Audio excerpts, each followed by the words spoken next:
Clave mediática para conocer la actualidad que hace noticia en América y el mundo. Un análisis de la realidad reflejada en los diarios, portales, redes sociales y también en los diversos canales de comunicación. Vamos a empezar con las portadas y esta portada de La República, como decimos en este martes 25 de enero del año 2022, da cuenta del desastre de grandes dimensiones que bien podría llamarse el ecocidio en Perú. Un satélite de Perú-Sal 1 capta el avance del derrame de petróleo en el litoral peruano. ¿Qué decía al respecto la transnacional Repsol? Que no la mencionan en los titulares, que en España no aparece en la prensa, pues que no, que era un desastre que se podía controlar y que se podía recuperar. Como ustedes pueden apreciar, y le amplifico la imagen para que usted vea, la mancha amarilla, es decir, lo que se ve en amarillo aquí en esta portada, es el avance del crudo petrolero, del petróleo, que se expande por el océano. Ahí tienen ustedes, no es cualquier cosa, habíamos hablado incluso de 22, 24 playas afectadas, es decir, que no se puede llegar hasta ahí, y ahí tienen el desastre. Y en la parte inferior, fíjense desde dónde se expandió la contaminación, desde la refinería La Pampilla, ahí tienen ustedes, terminal Multiboyas número 2, se expandió este derrame que lo ven aquí. En la parte de acá se ve desde dónde partió el derrame y fíjense hacia dónde llegó el derrame de este ecocidio, porque no solamente que afecta a las playas, por supuesto que afecta a las playas porque el ser humano se acerca ahí, pero lo que afecta efectivamente es a la fauna y a la flora marina de esa zona. En la parte superior se dice: la magnitud del derrame de petróleo de Repsol vista desde el satélite Perú-Sal. El petróleo derramado está identificado con color amarillo. Esta imagen ha sido registrada una semana después de la fuga de petróleo el sábado 15 de enero. 10 días después, es decir, desde el 15 de enero hasta el 25 de enero, esto es lo que se puede apreciar. Pero por supuesto, de esto no será un escándalo, se trata de Repsol, se trata de un impacto en Perú, pero si esto hubiese ocurrido en Francia, en Estados Unidos, en Gran Bretaña, ya veríamos la reacción mundial al respecto, pero no. Y en la parte inferior algo que en lo particular, en lo personal me molesta. El señor Fernando del Rincón del CNN, entrevistando a Pedro Castillo, asumió el rol de opositor político, y ahí sí le digo, señor Pedro Castillo, escoja a sus entrevistados, porque el señor Fernando del Rincón, que no es precisamente una lumbrera del periodismo, hace buenas entrevistas, pero va con una predisposición y con un libreto que parece elaborado por la oposición. Hay mejores momentos para hablar y hay otros medios con los que debería hablar y explicar su postura política y su gestión en el gobierno, señor Pedro Castillo. CNN no es el paradigma del periodismo mundial, así es. Pasamos a la portada del diario Universo del Ecuador. Más que lo que dice el titular, que es lo que podría pasar, lo que va a pasar, es lo que está en la fotografía inferior. El municipio de Guayaquil clausuró planteles. Una disputa entre la alcaldesa de Guayaquil, Cynthia Viteri, y la ministra de Educación, o el Ministerio de Educación, y el gobierno. El domingo los vimos muy bien sentaditos, acompañados al señor Guillermo Lazo Mendoza, con la alcaldesa de Guayaquil, Cynthia Viteri, hablando de la seguridad, del control, y después el municipio clausura las clases, clausura colegios por el inicio de las clases presenciales. Y ahí está. La foto dice mucho porque efectivamente parecería un control. ¿Qué es lo que menciona? Un control abusivo para algunos, para otros o efectivo frente a la pandemia. El municipio de Guayaquil clausuró planteles por no acatar la disposición del COE nacional, es decir, del COE cantonal, perdón, del Comité de Operaciones Especiales del Cantón de la Ciudad de Guayaquil, que no haya clases presenciales. Por eso fueron clausurados planteles Guayaquil, Simón Bolívar y Velasco Ibarra. Entonces, ¿quién manda? ¿El gobierno? ¿La alcaldesa? ¿Qué mismo? Es decir, una disputa entre poderes para saber quién manda en la ciudad de Guayaquil. Pero ahí tenemos, por supuesto. Y ojalá la Asamblea efectivamente vote sobre el aborto por violación. Ha habido un amplio debate alrededor del tema, y lo que dice la nota del Universo es: el Pleno de la Asamblea realiza hoy de forma virtual el segundo y definitivo debate sobre la ley que garantiza la interrupción voluntaria del embarazo en niñas, adolescentes y mujeres en casos de violación. Esto es lo que se discute, fue una orden de la Corte Constitucional y efectivamente lo único que tiene que dar es trámite a eso. Varios grupos a favor y en contra manifestaron sus posturas, porque el tema efectivamente es así. Y en la parte inferior algo que de nuevo, obviamente, genera preocupación. Explosión de bomba, alerta en Zaruma. El presidente Lasso ofreció ir a esa zona sureña del país, pero no fue. La explosión se produjo en el garaje de un obrero que trabajaba en el proyecto de remediación del socavón de diciembre pasado. Sigue efectivamente el problema ahí. Y más información de orden local. Pasamos a Granma con dos noticias importantes. Sostienen conversación telefónica los presidentes de Cuba y de Rusia, es decir, el presidente Miguel Díaz-Canel y también el presidente de la Federación Rusa, Vladimir Putin. Ambos, aquí se expresa, ambos mandatarios revisaron el excelente estado de las relaciones entre los dos países y examinaron el desarrollo futuro de la colaboración bilateral en las diferentes esferas. También intercambiaron sobre temas internacionales y regionales. Y en el otro lado, desde Europa convocan a un maratón mediático contra el bloqueo contra Cuba. El canal Europa por Cuba convocó a realizar el 2 y 3 de abril una maratón mediático mundial para rechazar por todas las vías de comunicación posibles el bloqueo estadounidense contra el archipiélago caribeño. Es importante que se desarrolle esto. Ya vamos más de 60 años de bloqueo y efectivamente parecería que nos acostumbramos a aquello. No, es lo que destaca el diario Granma en este martes 25 de enero. Pasamos a la prensa, diario de Honduras, porque el día de hoy se debe posesionar evidentemente la presidenta electa Xiomara Castro, pero todavía hay problemas. Pero el titular da cuenta de cómo se maneja incluso Estados Unidos. Estados Unidos llama a la calma y al diálogo. ¿Y quién es Estados Unidos para llamar a la calma y al diálogo? Cuando ustedes tuvieron hace un año, señores estadounidenses, un grave problema en el Capitolio, alguien les llamó a la calma y al diálogo, alguien se metió en sus problemas y asuntos internos. No, por lo tanto, no se metan donde no les han llamado. Anoche, dice la prensa, había reunión para acabar con la crisis y por un lado el que se eligió fraudulentamente, según algunos, el señor Calix, si es preciso repitamos la votación, me someto cuando quieran al escrutinio. Y en cambio Redondo, el elegido, dice estoy abierto al diálogo pero no estoy dispuesto a repetir la elección. Esperemos a ver lo que pasa, no se olvide que tendremos una cobertura especial de Telesur a propósito de la asunción al mando de Xiomara Castro en Honduras. Pero ahí tienen la portada. ¿Qué dice la portada? Estados Unidos llama a la calma y al diálogo. Vayan a pedir calma a ustedes allá, en su país.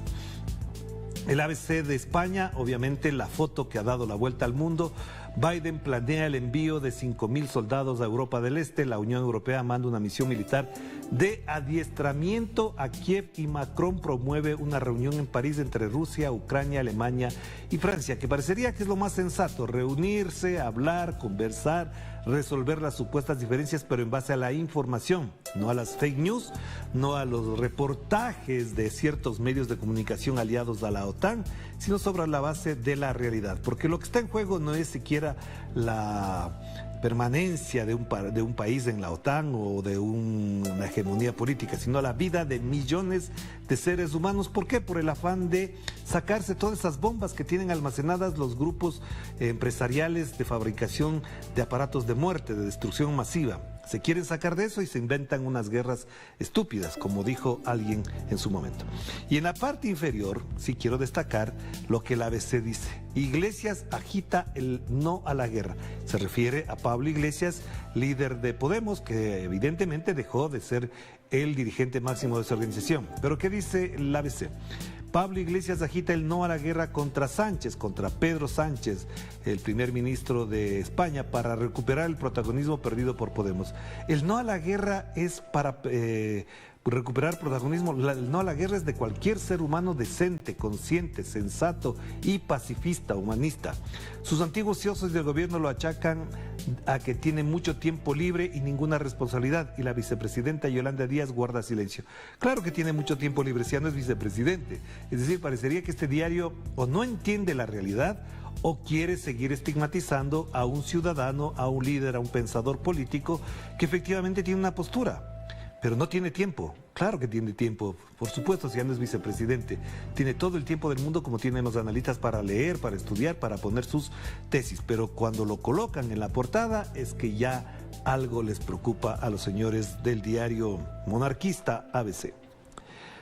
Pasamos a la página 2 y un hecho que recordamos todos, pero que bueno que todos lo recuerden también de la misma manera. El 25 de enero de 1997 tuvo lugar el crimen más emblemático desde la recuperación democrática. El cuerpo del reportero gráfico José Luis Cabezas apareció asesinado con 2 balazos calcinado dentro de su auto.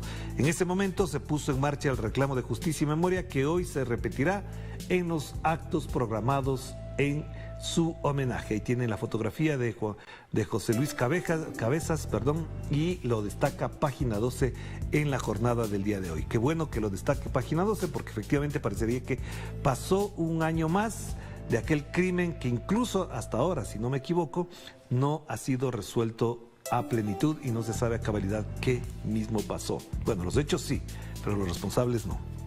Pasamos a la jornada de México a propósito de lo que se está desarrollando como trabajo del gobierno. El titular principal: evitan la pobreza de 2,5 millones de mexicanos por el apoyo social en México. Al aumentar montos, atenuó el impacto de la pandemia, dice el Fondo Monetario Internacional, que reconoce que el incremento del monto para la atención social y la reparación de lo que implicó la pandemia evidentemente evitó que bajara la pobreza a 2,5 millones de mexicanos en ese país. Y por supuesto, arriba, lo que también queremos destacar, así como destacábamos del asesinato del periodista argentino, ahora duele mucho el homicidio de Lourdes Maldonado, dice Andrés Manuel López Obrador. Decenas de reporteros participaron en el acto en Baja California por el asesinato de la periodista Lourdes Maldonado, ocurrido hace pocos días, 2 días si no me equivoco ya, y efectivamente da cuenta de una situación lamentable para el ejercicio profesional de los periodistas que cubren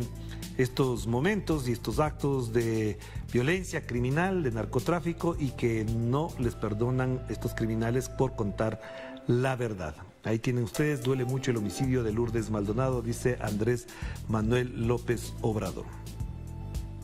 Pasamos a los portales informativos, empezando por nuestra casa Telesur. Venezuela presenta su examen periódico universal de derechos humanos ante la ONU. Tendremos reporte especial de una enviada de Telesur para este tema. Entre el 24 de mayo y el 4 de febrero próximo, además de Venezuela, serán revisados los informes de 12 países, entre ellos Togo, Siria, Zimbabue, Uganda, Timor Este, Moldavia, Sudán.